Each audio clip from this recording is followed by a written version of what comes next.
Hello student, आज के class में प्लेन मिरर का एक वन शॉट वीडियो हम डिटेल में डिस्कस करने वाले हैं। इसका वेटेज कॉम्पिटिटिव एग्ज़ाम में बहुत ज़्यादा नहीं है। आईआईटी मेंस में अभी तक 10 से 12 क्वेश्चन इनके ऊपर पूछे गए हैं।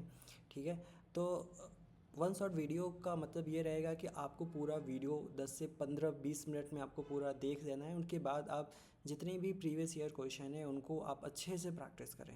राइट, चलिए शुरू करते हैं।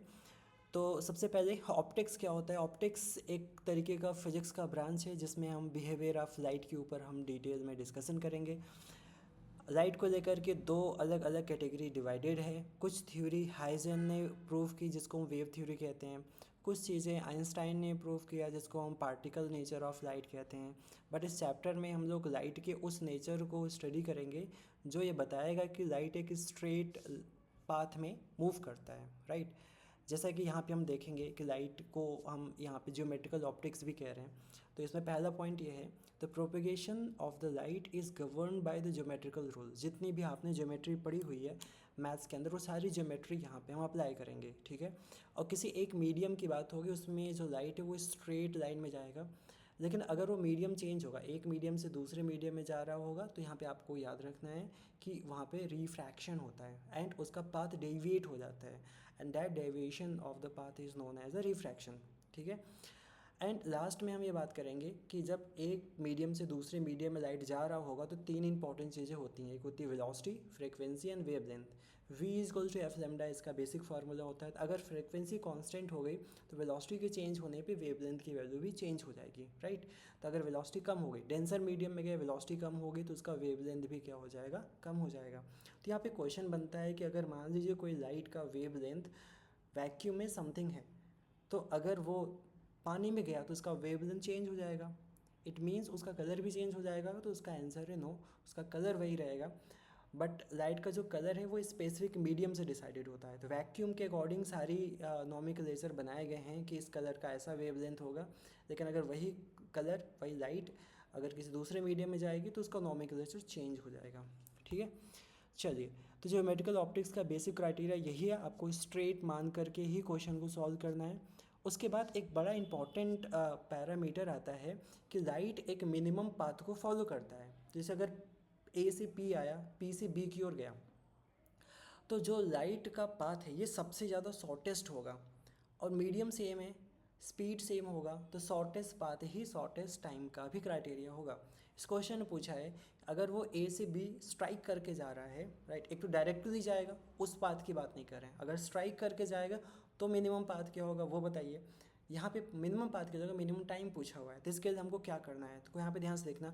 अगर ए से पी की अगर आप जाएंगे तो इनकी जो भी डिस्टेंस ये कवर करेगा उसकी वैल्यू किसके बराबर हो जाएगी, एक्स स्क्वायर प्लस 4 स्क्वायर। मतलब यहाँ से यहाँ तक की डिस्टेंस एक्स है, यहाँ से यहाँ तक की डिस्टेंस होगी 12 माइनस एक्स। तो रिस्पेक्टिवली ए से पी और पी से बी का डिस्टेंस हमने निकाल दिया और स्पीड से डिवाइड कर दिया, टाइम आ गया। तो अगर हमको x की डिफरेंट डिफरेंट वैल्यू है तो अलग अलग टाइम मुझे मिलेगा। तो बेसिकली x हमारा इनपुट हो गया, t हमारा आउटपुट हो गया। तो ऐसे केस में मिनिमम मैक्सिमम वाला कॉन्सेप्ट हम यूज़ करते हैं। मिनिमम मैक्सिमम का कॉन्सेप्ट ये होता है कि आप dt डिवाइड बाई dx को यहाँ पे आप 0 कर देंगे। सिंप्लीफाई करने पे x की वैल्यू आएगी 3 सेंटीमीटर कैलकुलेट होके आ जाएगी। मतलब अगर आप O से 3 सेंटीमीटर पे स्ट्राइक करेगा तो वो minimum time and minimum path को ट्रेस कर रहा होगा। कहीं और टकराएगा तो टकरा तो जाएगा बट बी से पास नहीं करेगा। बी को पास करने के लिए एक्स इक्वल टू 3 सेंटीमीटर पे ही उसको हिट करना पड़ेगा। ठीक है, ये बहुत इंपॉर्टेंट कॉन्सेप्ट होता है स्ट्रेट लाइन का। स्ट्रेट लाइन के अलावा दूसरा कॉन्सेप्ट है कि लाइट को एक मिनिमम पाथ को फॉलो करना पड़ेगा। राइट, चलिए नेक्स्ट पॉइंट पे आते हैं। अब हम बात करते हैं characteristics of the light. Characteristics of the light क्या होता है, जैसे मान लीजिए एक प्लेन मिरर है, उसके सामने एक ऑब्जेक्ट है। तो सबसे पहला यहाँ पे मैंने लिखा हूँ X O is equals to minus of X I. इसका मतलब ये होता है कि मान लो कोई ऑब्जेक्ट है, ऑब्जेक्ट को मैंने रख दिया मिरर के सामने यहाँ पे। ठीक है, तो इसका जो इमेज होगा सेम डिस्टेंस पे उसके पीछे बन रहा होगा। ठीक है, तो अगर मान लो ये पूरी की पूरी वैल्यू एक्स ओ हो गई तो इसके पीछे वाली वैल्यू हो जाएगी भाई एक्स आई। ठीक है, दूसरा पॉइंट, अगर मैं हाइट की बात करता हूँ तो जितना हाइट ऑब्जेक्ट का होगा उतना ही हाइट इमेज का होगा।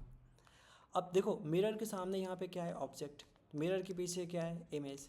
तो इसका मतलब अगर ऑब्जेक्ट रियल है, राइट, तो इमेज कैसा होगा, वर्चुअल। मिरर के सामने जो कुछ भी बन रहा है सब कुछ रियल होता है, मिरर के पीछे जो कुछ बन रहा होता है वो सब कुछ वर्चुअल होता है। और जो लाइट होता है ना वो रिट्रेस होता है। अगर मैं दिमाग में सोच लूँ कोई एक ऑब्जेक्ट है जो मिरर के पीछे है, वर्चुअली मिरर के पीछे है, राइट, तो उसका इमेज कहाँ बनेगा, मिरर के आगे। उसका नेचर कैसा होगा, रियल इमेज होगा, राइट।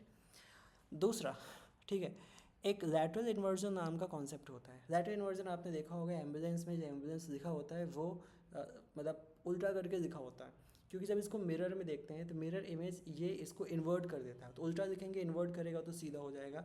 तो ये 4-5 खूबियाँ देखी जाती हैं जब हम किसी भी प्लेन मिरर के बारे में डिटेल में डिस्कस कर रहे होते हैं। इनके ऊपर न्यूमेरिकल नहीं बनता, बट कॉन्सेप्ट होते हैं तो उतना ही आपको ध्यान देना है, राइट। उसके बाद हम बात करते हैं मैग्नीफिकेशन। मैग्नीफिकेशन मतलब होता है कि जो भी इमेज बन रहा है वो बड़ा बन रहा है या छोटा बन रहा है, सीधा बन रहा है या उल्टा बन रहा है, उनके बारे में इंफॉर्मेशन देता है। तो 3 डिफरेंट टाइप का मैग्नीफिकेशन होता है। पहला मैग्नीफिकेशन है जिसको हम बोल रहे हैं लैटरल मैग्नीफिकेशन।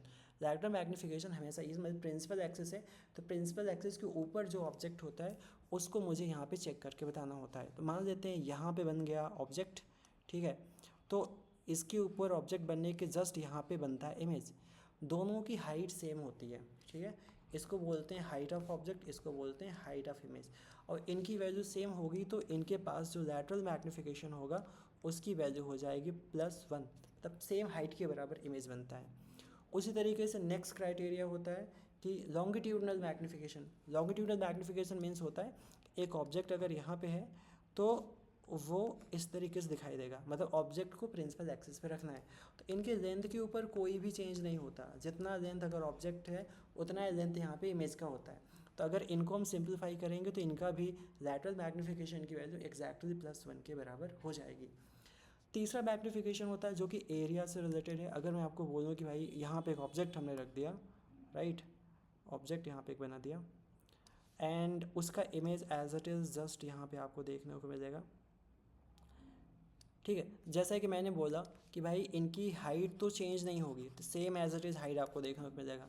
लेंथ भी इनका चेंज नहीं होगा, तो सेम लेंथ आपको यहाँ पे देखने को मिलेगा। तो इनका एरिया भी क्या होएगा, सेम होगा। जितना एरिया इमेज का उतना ही एरिया ऑब्जेक्ट का। तो इनका सुपरफेशियल मैग्नीफिकेशन की वैल्यू भी 1 के इक्वल आती है। ये 3 टाइप का मैग्नीफिकेशन होता है, बड़ा इंपॉर्टेंट कॉन्सेप्ट है, इसको आप याद रखना। चलिए नेक्स्ट लॉ ऑफ रिफ्लेक्शन का हम बात करते हैं। Law of reflection in general आपने पढ़ा होगा कि एंगल ऑफ इंसिडेंस है ना, एंगल ऑफ रिफ्लेक्शन दोनों सेम होता है, बट यहाँ पे मैंने एक वेक्टर के फॉर्म में रखा है। जैसे आपने देखा होगा कि अगर इस तरीके का रोल मैं बनाता हूँ, 2 वेक्टर यहाँ पे हैं, राइट, तो ये दोनों अगर एक प्लेन में हैं तो इनका जो क्रॉस प्रोडक्ट है वो उस प्लेन के परपेंडिकुलर होगा। अगर ये तीनों सब एक प्लेन में होते हैं तो अगर मैंने 2 का क्रॉस प्रोडक्ट किया तो तीसरा वाला उस प्लेन के परपेंडिकुलर होगा।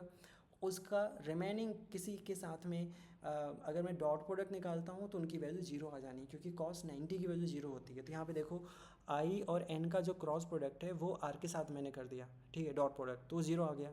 या फिर आई और आर का जो क्रॉस प्रोडक्ट है वो एन के साथ डॉट कर दिया, या फिर एन और आर मतलब किसी 2 का क्रॉस का एक डॉट कर दोगे इनकी वैल्यू 0 आए। तो ये पूरा जो इक्वेशन है ये भी लॉ ऑफ रिफ्लेक्शन को रिप्रेजेंट करता है, ठीक है। अब एक बड़ा इंपॉर्टेंट कॉन्सेप्ट है, यहाँ पे आपसे पूछा जाता है कि मान लेते हैं कि इंसिडेंट रे, वैसे इंसिडेंट रे आई, उसका डायरेक्शन दे दिया, नॉर्मल का डायरेक्शन दे दिया, और आपसे पूछा जाए जो रिफ्लेक्टेड रे है उसकी डायरेक्शन क्या होगी। उसके लिए मैं एक इंपॉर्टेंट कॉन्सेप्ट है वो आपको मैं समझाता हूँ। इसके लिए एक चीज़ आप याद रखना, जैसे मान लीजिए 2 के बीच का एंगल अगर आपको निकालना है, जैसे ये इंसिडेंट रे है, तो ये जो पूरा का पूरा वेक्टर है ना, यूँ ऐसे आया और ऐसे बन गया, ठीक है। तो आपको क्या करना है कि इनको इस तरीके से एक्सटेंड कर देना है, यूँ ऐसे एक्सटेंड कर देना है, राइट। और जो नॉर्मल है, नॉर्मल का जो वेक्टर है ये कुछ इस तरीके से होगा, ऊपर की ओर जाएगा, इधर की ओर गया। और ये जो पूरा का पूरा एंगल होता है दिस इज थीटा। तो एक्चुअली थीटा अब ये नहीं होता है, थीटा जब 2 वेक्टरों को अगर हम ऐसे जोड़ देते हैं, अब जो एंगल बनाता है this will be equal to theta. तो अगर मैं आई कैप मतलब इंसिडेंट का जो कैप है और जो एन कैप है इनका डॉट प्रोडक्ट करता हूँ तो उनकी वैल्यू -cos थीटा आती है, क्योंकि cos 180 की वैल्यू होती है -1, ठीक है। तो यहाँ पे जो भी एंगल आपको देखने को मिल रहा है ये बेसिकली किसके बराबर हो जाएगा, 180 - थीटा। 180 माइनस थीटा, ठीक है। सिमिलरली अगर हम रिफ्लेक्टेड रे की बात करें, इस डायरेक्शन में रिफ्लेक्ट हुआ, नॉर्मल इधर की ओर है, तो ये वाला एंगल तो थीटा ही होता है ना, लॉ ऑफ रिफ्लेक्शन यही कहता है। तो अगर इनका डॉट प्रोडक्ट करेंगे तो यहाँ पे आएगा कॉस थीटा। फिर हमको दोनों को माइनस कर देना है, माइनस करने के बाद आपको ये डेटा मिलेगा। इस एन कैप को हटाने के लिए हमने दोनों साइड एन कैप को मल्टीप्लाई किया, तो इनकी वैल्यू कितनी हो गई 1। तो यहाँ पे सिंपल एक इक्वेशन आपको मिल गया। ये इक्वेशन का सबसे अच्छी खास बात ये है, अगर आपके पास इंसिडेंट रे का यूनिट वेक्टर है, नॉर्मल का यूनिट वेक्टर है, तो आपको यहाँ पे रख के बड़े आसानी से रिफ्लेक्टेड रे का यूनिट वेक्टर निकाल सकते हैं। आईटी मेंस के पॉइंट ऑफ व्यू से बड़ा इंपॉर्टेंट कॉन्सेप्ट हो जाता है, एंड इसका फार्मूला भी आप अच्छे से याद रखना। चलिए एक क्वेश्चन करते हैं, इस क्वेश्चन को बड़े ध्यान से पढ़िए। क्वेश्चन कह रहा है, in the figure the parabola mirror अगर पैराबोला है तो यहाँ पे स्केचिंग करना बड़ा इंपॉर्टेंट है कि भाई ये वाला पोर्शन इसका स्केच्ड ऐसे पॉलिश कर दिया, ऐसे पॉलिश कर दिया। फिर कह रहा है कि जो इक्वेशन है ना वो y² इक्वल टू 4ax है। A light ray parallel to the X axis incident, बस पैरेलली ऐसे आई, उसके ऊपर इंसिडेंट किया, तो जब वो रिफ्लेक्ट होगा, रिफ्लेक्टेड रे का आप बनाना है। अब आप दिमाग में सोचोगे सर वो वाला कॉन्सेप्ट लगा सकते हैं जो भी हमने फार्मूला पहले सीखा। तो जो फार्मूला आपने पढ़ा, ज़रूरी नहीं आप हर क्वेश्चन में उसको इम्प्लीमेंट करिए। यहाँ पे एक बहुत ही आसान सा कॉन्सेप्ट है, जो बच्चे मैथ वाले बच्चे उनको पता है कि पैराबोला का जो फोकस होता है, अगर ऐसी इक्वेशन होगी तो a,0 इसका फोकस होगा। कोई भी लाइट अगर पैरेलल आती है, टकराने के बाद वो हमेशा फोकस से जाती है या फिर फोकस से जाता हुआ अपीयर होता है। यहाँ पे फोकस पे तो जा नहीं पाएगा, तो फोकस से जाता हुआ अपीयर होगा, मतलब जो भी लाइट इसके ऊपर गिरेगी, लाइट इस तरीके से जाएगी, बट जब पीछे की ओर हम एक्सटेंड करेंगे तो ये बन गया फोकस। अब देखिए जो एब्सीसा है उसको 4a दिया हुआ है, अगर 4a यहाँ पे रखेंगे तो यहाँ से y की वैल्यू निकालेंगे, इनकी कोऑर्डिनेट पता चल गई। तो देखो लाइट इस तरीके से ऐसे जा रही होगी, तो ये ऑब्वियसली इसका कौन सा पॉइंट बनेगा, इनिशियल पॉइंट बनेगा। ये कौन सा पॉइंट बनेगा, फाइनल पॉइंट बनेगा। इनिशियल से फाइनल जाने वाले वेक्टर की वैल्यू आप निकाल सकते हो। तो जस्ट डेटा रखा और इनिशियल से फाइनल जाने वाला वेक्टर मिल गया, तो इसका कैप भी पूछा जा सकता है। तो क्वेश्चन में वेक्टर नहीं पूछा कैप पूछा है, the unit vector of the reflected ray.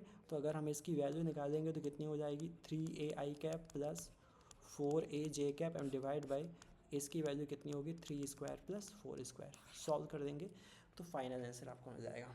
ठीक है, तो बड़ा इंपॉर्टेंट क्वेश्चन है। आगे बढ़ते हैं, angle of deviation. Angle of deviation में दो चीज़ें याद रखनी है, नंबर 1 मैग्नीट्यूड, नंबर 2 डायरेक्शन। जैसे लाइट यहाँ पे आई, जिस रास्ते से लाइट आ रही वहाँ से कितना डेविएट हुआ। अब देखो यहाँ समझो, यहाँ पे एंगल ऑफ डेविएशन किधर की होता है, क्लॉकवाइज या एंटी क्लॉकवाइज। तो इस क्वेश्चन में वो एंटी क्लॉकवाइज है, कई क्वेश्चन में क्लॉकवाइज भी हो सकता है। अगर दो अलग अलग डेविएशन को आप ऐड कर रहे हैं तो साइन के साथ आप ऐड करेंगे, ठीक है। और जो डोमिनेटिंग होगा उसी को आप प्लस मानोगे, जो लेस डोमिनेटिंग हो उसको आप माइनस मानोगे। तो अगर कोई प्लेन मिरर है, तो प्लेन मिरर में राइट ऐसे आए तो इस डायरेक्शन में एक्चुअली वो जाना चाहती थी, बट चली गई यहाँ पे। तो ये जो पूरा का पूरा डेविएशन है, that is angle of deviation. और इनकी वैल्यू दोनों हो सकती है, मतलब क्लॉकवाइज भी हो सकती है और एंटी क्लॉकवाइज, दोनों के अंदर इसके अंदर फिजिबिलिटी हो सकती है। ठीक है, बड़ा इंपॉर्टेंट क्वेश्चन यहाँ पे आपके आईटी में 2 क्वेश्चन पूछे गए हैं। तो जब डबल रिफ्लेक्शन होता है, एक बार इस सरफेस पे, फिर यहाँ गया, यहाँ टकराया, दो बार रिफ्लेक्शन होता है, एग्जाम में दे देता है कि 2 मिरर के बीच का एंगल थीटा है, तो ओवरऑल कितना डेविएशन हुआ, तो ओवरऑल डेविएशन कितना हो जाएगा, 360 माइनस 2 थीटा। ठीक है, तो अगर आप देखा जाए कि इनिशियली जो इंसिडेंट एंगल है अगर वो अल्फ़ा हो गया तो इनिशियल डेविएशन कितना हो गया, 180 माइनस 2 थीटा, राइट। तो अगर लाइट इस तरीके से इस तरीके से आती थी, इधर की ओर वो जाना चाहती थी, तो यहाँ पे एक डेविएशन आपको देखने को मिला। तो ये जो डेविएशन है क्लॉकवाइज कि एंटी क्लॉकवाइज है, क्लॉकवाइज है। सेम अगर ये यहाँ पे आया तो ये एंगल हो गया बीटा, तो अगर बीटा हुआ तो इस डायरेक्शन में इसको जाना था तो इधर की ओर चला गया, तो अगेन ये क्लॉकवाइज की डायरेक्शन में डेविएट हो गया, इसलिए हमने दोनों का ऐड कर दिया। दोनों का ऐड करेंगे अल्फ़ा बीटा में आंसर आएगा, बट यहाँ पे ट्रिग्नोमेट्री अप्लाई करेंगे, उसको थीटा में कन्वर्ट कर देंगे। तो फाइनल आंसर याद रखना है कि 2 प्लेन अगर थीटा एंगल पे हैं, डबल रिफ्लेक्शन हुआ, तो उनके बीच का टोटल जो एंगल ऑफ डेविएशन होगा that will be equal to the 360 minus 2 theta. ये डेटा आपको याद रखना है, एग्जाम में भी आज इस बार भी आने की इनके ऊपर प्रोबेबिलिटी है। अब देखो कई बार क्या होता है कि जो लाइट होती है, ऐसे ये पूरा ऐसा लाइट इधर से आया, इधर की ओर गया, अब हमने इस लाइट के एंगल को चेंज किया, तो जो रिफ्लेक्टेड रहे वो भी अपना एंगल चेंज करेगा। तो यहाँ पे ध्यान से देखना, अगर लाइट इस डायरेक्शन में आई, ठीक है, हमने बोला कि नहीं अब लाइट ऐसे आएगी, तो थीटा एंगल घूम गया। कैसा घूम गया? क्लॉकवाइज या एंटी क्लॉकवाइज? क्लॉकवाइज। तो जो रिफ्लेक्शन है कह रहा है इधर जाएगा, अब वो इधर से जाना शुरू करेगा, मतलब वो भी अपना पाथ चेंज कर दिया, बट क्लॉकवाइज नहीं, एंटी क्लॉकवाइज। सेम एंगल घूमा है बट डायरेक्शन सेंस उनका डिफरेंट है। अब ये वाला बड़ा खतरनाक क्वेश्चन है और इस पर क्वेश्चन आने की आया तो नहीं है बट आने के चांसेस हैं। अगर मिरर को मैं घुमा देता हूँ, राइट, तो जो रिफ्लेक्टेड रे है वो डबल एंगल से घूमता है, याद रखना। और इनके ऊपर जो क्वेश्चन पूछा गया यहाँ पे हम डिस्कस करेंगे, बड़ा खतरनाक क्वेश्चन है, बड़े अच्छे से आप समझना। इस फिगर में कह रहा है कि भाई एक ऐसा मिरर है और यहाँ पे एक टॉर्च रखा, यहाँ से एक लाइट आएगी, स्ट्राइक करके ऐसे आएगी। शुरुआत में इसका एंगल 60 डिग्री है, तो ये वाला एंगल भी कितना होगा भाई? 60 डिग्री। तो ये वाला एंगल कितना होगा? 30 डिग्री। मतलब जो पॉइंट पी है ना वो 30 डिग्री पे ऐसे निकल रहा होगा। फिर जैसे ही मैंने मिरर को घुमाना स्टार्ट किया तो रिफ्लेक्टेड रे भी इधर की ओर ट्विस्ट करना, मतलब घूमना शुरू कर देगा। तो अब जो एंगल 30 डिग्री है वो बढ़ के थीटा हो गया, ये एंगल अभी थीटा हो गया। तो जब ये एंगल ऐसे बढ़ने लग जाएगा तो ये जो पॉइंट है पहले यहाँ पे था, फिर यहाँ पे, फिर यहाँ पे, फिर ऐसे नीचे की ओर ऐसे बढ़ने की ओर लग जाएगा। तो कितनी स्पीड से नीचे की ओर जाएगा ये आपको कैलकुलेट करना है। हमने थोड़ी देर के लिए माना कि भाई ये एंगल थीटा है, ये जो पूरी की पूरी वैल्यू है इसकी वैल्यू x है, ये पूरी की पूरी वैल्यू कितनी है 3, तो टेन थीटा निकालेंगे तो x is equal to 3 tan theta आ गया। जब इसको हम डिफ्रेंशिएट करेंगे तो dx/dt की value 3 sec square D theta by dt आ गया। And what is theta? Theta निकालना बड़ा इंपॉर्टेंट है, ठीक है।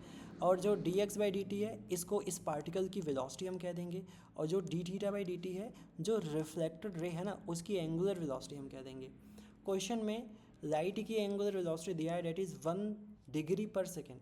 तो अगर मिरर का जो पूरा का पूरा रोटेशन है अगर 1 डिग्री पर सेकेंड है तो जो रिफ्लेक्टेड रे है इसका जो वेरिएशन होगा वो डबल हो जाएगा। तो कितना हो जाएगा?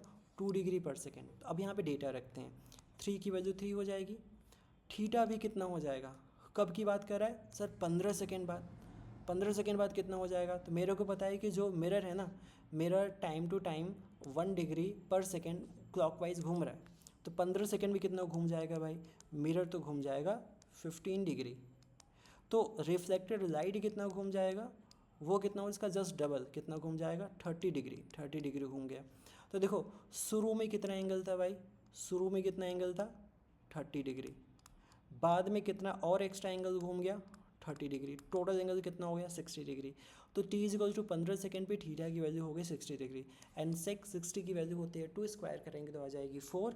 And D theta by D T की वैल्यू होती है 2, क्योंकि 1 डिग्री से अगर मिरर घूम रहा है तो जो रिफ्लेक्टेड लाइट है पहले यहाँ पे था, फिर यहाँ पे आ गया, फिर यहाँ पे आएगा, ऐसे ऐसे इसका एंगल चेंज होगा। इसकी जो स्पीड होगी वो 2 डिग्री पर सेकेंड के हिसाब से होगी। तो मैंने 2 डिग्री को रेडियन में कन्वर्ट करने के लिए पाई बाई 180 को मल्टीप्लाई किया and final answer is 2 pi by 15। इस टाइप का क्वेश्चन पूछा जा सकता है। तो इसका जो अप्रोच है थोड़ा सा डिफिकल्ट अप्रोच होगा, तो इसके लिए आप मेंटली प्रिपेयर रहना, ठीक है। चलिए आगे बढ़ते हैं नेक्स्ट प्रॉब्लम। अब आता है relative motion of the plane mirror, most important concept. इसका मैं एक ट्रिक आपको सिखाता हूँ जिसमें बड़े आसानी से आपको सॉल्व करना होगा। कौन कौन चीज़ें याद रखनी है? Number 1 velocity of mirror, number 2 velocity of object, number 3 velocity of object with respect to mirror, number 4 velocity of image, next velocity of image with respect to mirror। तो कई यहाँ पे टर्म्स हैं, तो यहाँ पे कन्फ्यूजन होता है।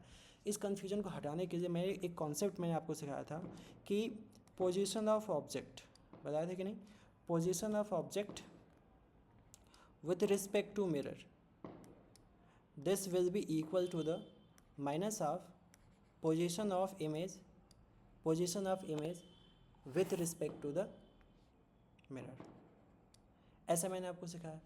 इसी को हम डिफ्रेंशिएट करेंगे तो वेलोसिटी के फॉर्म में आ जाएगी, ठीक है। इसी को अगर मैं डिफ्रेंशिएट किया तो इसको लिखेंगे VIM, ठीक है। This will be equal to the minus of VOM, ठीक है। जस्ट उल्टा हो गया, मतलब यही। और इसको जब हम ओपन करेंगे तो ये फर्दर इस फॉर्म में लिखा जाएगा velocity of I minus velocity of mirror, and this will be equal to minus of velocity of object and minus of velocity of mirror. इस फॉर्मेट में आ जाएगा, ठीक है। तो इसके भी 2 पैरामीटर इस तरीके से ओपन हो जाएंगे। ये चीज़ आपको अच्छे से याद रखनी है, ठीक है। तो यहाँ पे हम डेटा रख देंगे, जैसा डेटा होगा उसके हिसाब से हम इनको सॉल्व कर देंगे। दूसरा केस बनता है कि मान लो कोई ऑब्जेक्ट है वो एक्स में नहीं, ठीक है, वाई एक्सिस में जा रहा है, मतलब ऐसे जा रहा है, ये भी ऐसे की ओर जा रहा है। तो इसमें याद रखना मिरर के स्पीड से कोई लेना देना नहीं, जिस स्पीड से ऑब्जेक्ट ऊपर की ओर जा रहा है इमेज भी उसी स्पीड से ऊपर की ओर जाएगा। तो मान लिया जो ऑब्जेक्ट है ऊपर की ओर जा रहा है 2 मीटर पर सेकेंड, तो जो इमेज है वो भी ऊपर की ओर जाएगा 2 मीटर पर सेकेंड। बट यहाँ पे ऐसा नहीं है, अगर ऑब्जेक्ट ऐसा आ रहा है इमेज इधर की ओर आएगा सेम स्पीड से अगर ये रुका रहेगा, बट मिरर अगर घूम रहा है तो मामला यहाँ पे चेंज हो जाएगा। तो इस वाले इक्वेशन का हम यूज़ करेंगे, ठीक है। तो यहाँ पे वी आई एम इसको क्या लिखोगे, V I minus V M, V ओम को क्या लिखोगे, V O minus V M, right. ये सारा पैरामीटर यहाँ पे यूज होगा, ये सब आप अच्छे से याद रखना। चलिए इसके ऊपर एक मैं क्वेश्चन कराता हूँ, क्वेश्चन के माध्यम से आप चीज़ों को और अच्छे से समझ लेंगे। क्वेश्चन में सारा पैरामीटर मैंने यहाँ पे लगा दिया। जैसे मान लो एक ऑब्जेक्ट है, ऑब्जेक्ट 60 डिग्री बना के 10 की स्पीड से जा रहा है, तो आप इसको आई और जे में ब्रेक कर दो। तो आई में ब्रेक करोगे मतलब मिरर की ओर आ रहा है, जे में मतलब मिरर के पैरेलल ऊपर की ओर जा रहा है, ठीक है। जो मिरर है वो भी जा रहा है, मिरर के पास स्पीड कितनी है, एक इधर वाली होगी, एक कंपोनेंट कर दूंगा ऊपर की ओर, तो एक माइनस हो गया दूसरा प्लस हो गया। तो जब आप इमेज की स्पीड निकाल रहे होगे, कौन सी स्पीड, रिलेटिव नहीं एब्सोल्यूट, तो उसमें भी दो क्राइटेरिया आएगा, एक एक्स में वेरिएशन की वजह से आएगा, दूसरा वाई में वेरिएशन की वजह से आएगा। तो देखो सबसे पहले हम वाई की बात करते हैं। देखो जो ऑब्जेक्ट है वो वाई में ऊपर की ओर जा रहा है, उसकी स्पीड यहाँ पे क्वेश्चन में दे रखा है।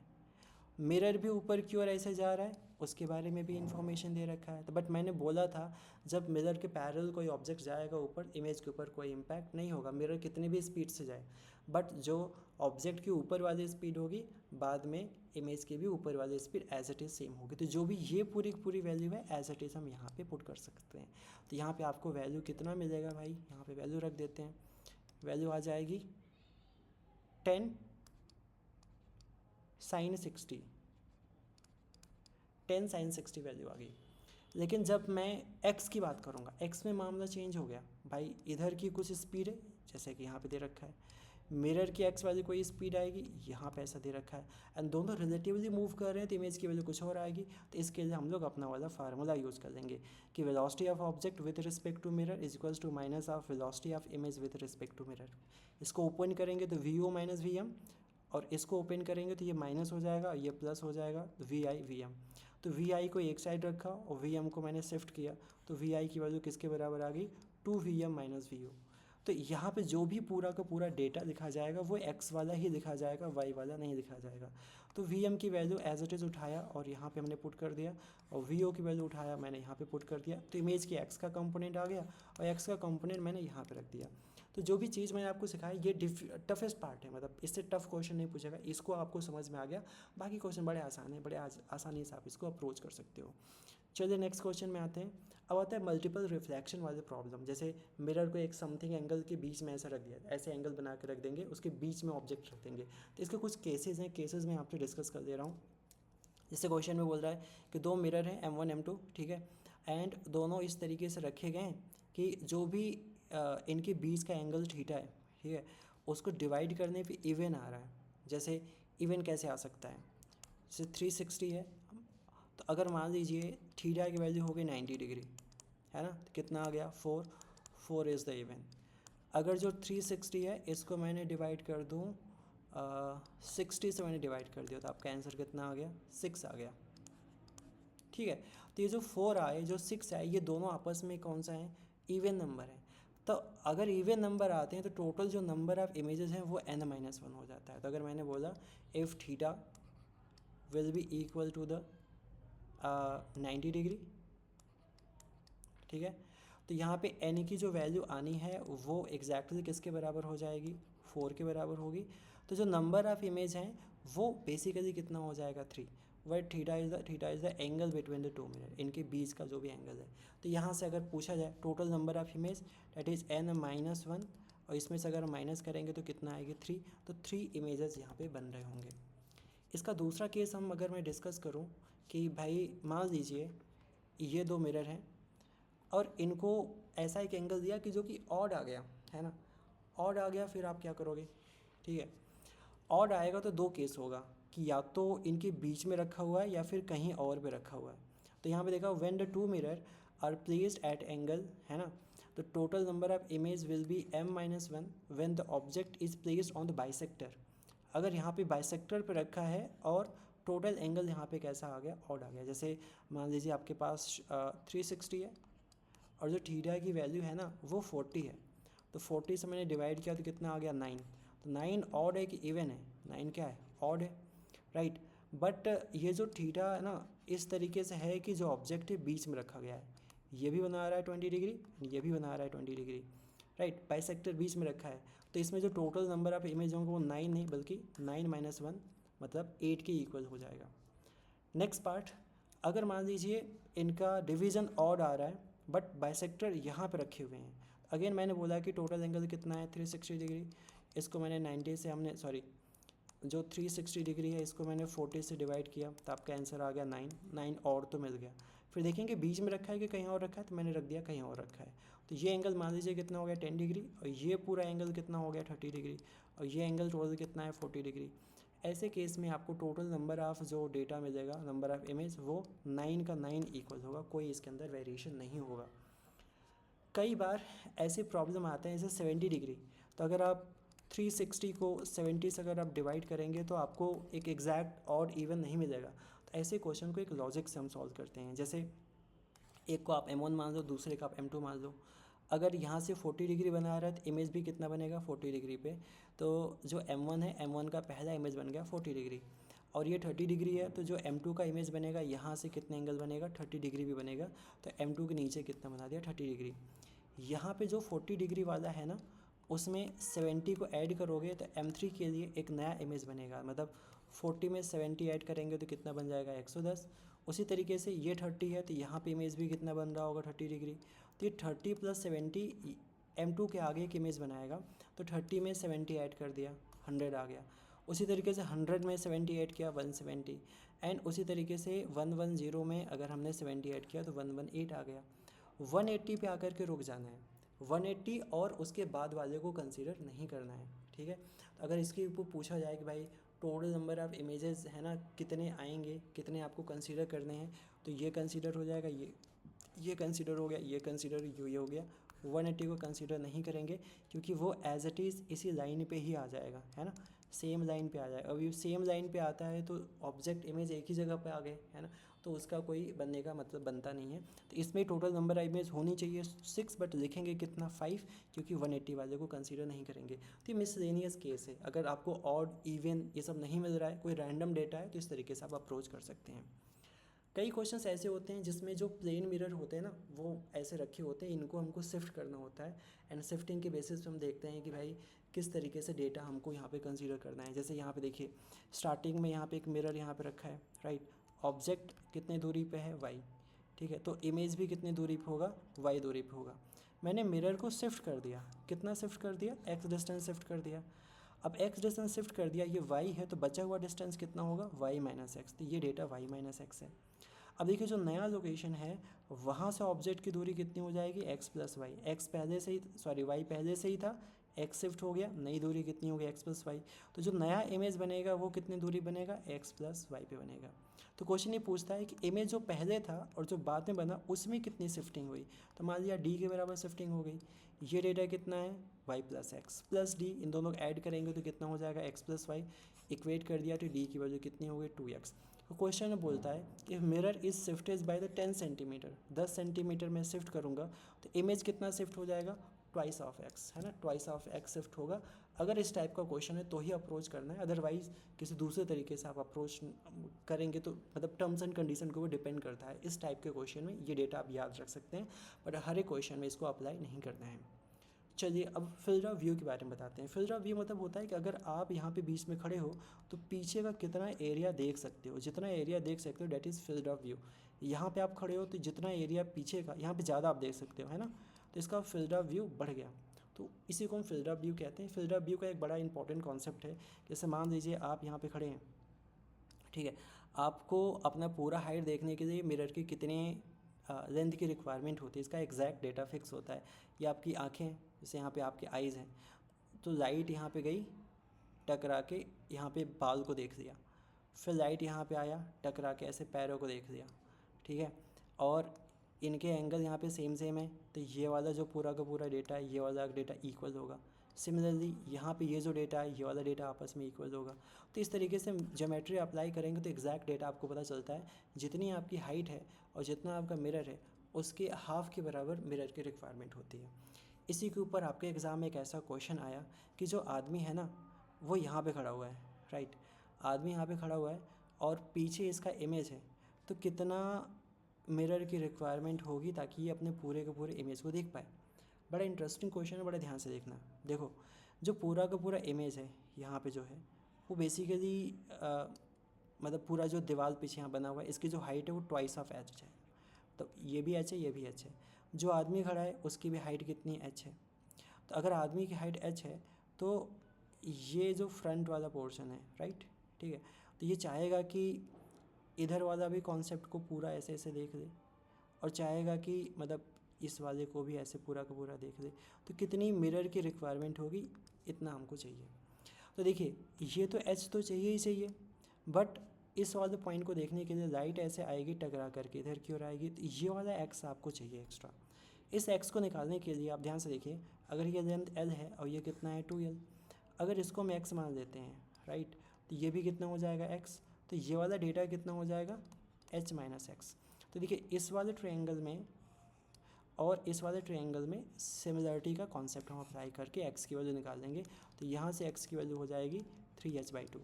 तो ये वाला पूरा डेटा कितना हो गया 3h/2 और ये वाला जो पूरा का पूरा डेटा हो गया वो h, और दोनों को हम ऐड कर देंगे तो जो मिरर चाहिए आपको वो कितना हो जाएगा 5h/2। ठीक है, क्वेश्चन समझना। Child and man are standing, मतलब यहाँ पे ऐसा बच्चा यहाँ पे खड़ा है, इधर एक आदमी यहाँ पे खड़ा हुआ है। आदमी का जो पूरा हाइट है वो ट्वाइस ऑफ एच है, बच्चे की हाइट एच है। बच्चा अगर देखेगा मिरर में आदमी पूरा का पूरा दिखाई दे, उसके लिए मिरर की कितनी हाइट चाहिए। तो जितना बड़ा बच्चा है ना, ये वाला हाइट तो चाहिए ही चाहिए, है ना। और क्वेश्चन में यहाँ पे डेटा में दिया हुआ है what is the minimum height of the mirror so that the child can completely see his और her image as well as the man's image in the mirror. ठीक है, आदमी के भी को देख ले, अपने आप को भी देख ले, तो कितना इसका डेटा चाहिए, कितना आपको इन्फॉर्मेशन चाहिए, इसके बारे में यहाँ पे डिटेल में आपको आइडिया मिल गया। ठीक है, तो देखिए ये जो पूरी की पूरी वैल्यू है वो एक्स है ना, वो हो गई मतलब 3h/2। इधर का कोई रिक्वायरमेंट है नहीं, है ना, इस वाले का कोई रिक्वायरमेंट है नहीं। अगर इसका कोई रिक्वायरमेंट नहीं है तो हमको x में h/2 ही जोड़ना पड़ेगा, पूरा h नहीं जोड़ना पड़ेगा। तो जो यहाँ पे डेटा मैंने h लिखा है इसको आप चेंज करके जस्ट लिख दो h/2। तो मिरर सिर्फ यहाँ से यहाँ तक चाहिए। ठीक है, तो जितना उसका हाइट h है h/2 तो चाहिए खुद को देखने के लिए, बट 3h/2 भी चाहिए अपने पीछे वाले को देखने के लिए। चलिए, तो इस तरीके से ये चैप्टर ऑलमोस्ट पूरा कंप्लीट हो जाता है। तो जितना हमने कवर करा है ऑलमोस्ट सारी चीज़ें यहाँ पे कवर हो गई हैं। तो फ़िलहाल आपको यहाँ पे ध्यान देना है कि जो मेजर पोर्शन जो आपके एग्ज़ाम में पूछे गए हैं वो है फील्ड ऑफ व्यू, 1-2 क्वेश्चन आया है। रिलेटिव स्पीड है ना, मिरर की जो रिलेटिव स्पीड है उनके ऊपर क्वेश्चंस पूछे गए हैं। एंगल ऑफ डेविएशन के ऊपर पूछे गए हैं। क्वेश्चन बेसिकली 10-12 ही पूछा गया, तो ज़्यादा आपको हेडेक लेने की ज़रूरत नहीं है। जितना कॉन्सेप्ट पढ़ाएगा that is more than sufficient. इनके क्वेश्चंस जाइए प्रीवियस ईयर आप सॉल्व करिए, और कहीं पे आप फंस रहे हो तो उनके जो मॉड्यूल के क्वेश्चन है वहाँ पे जाइए एंड तब तक क्वेश्चन को ना सॉल्व करिए जब तक वो कॉन्सेप्ट क्लियर नहीं हो जाता है। Thank you so much, that's my time.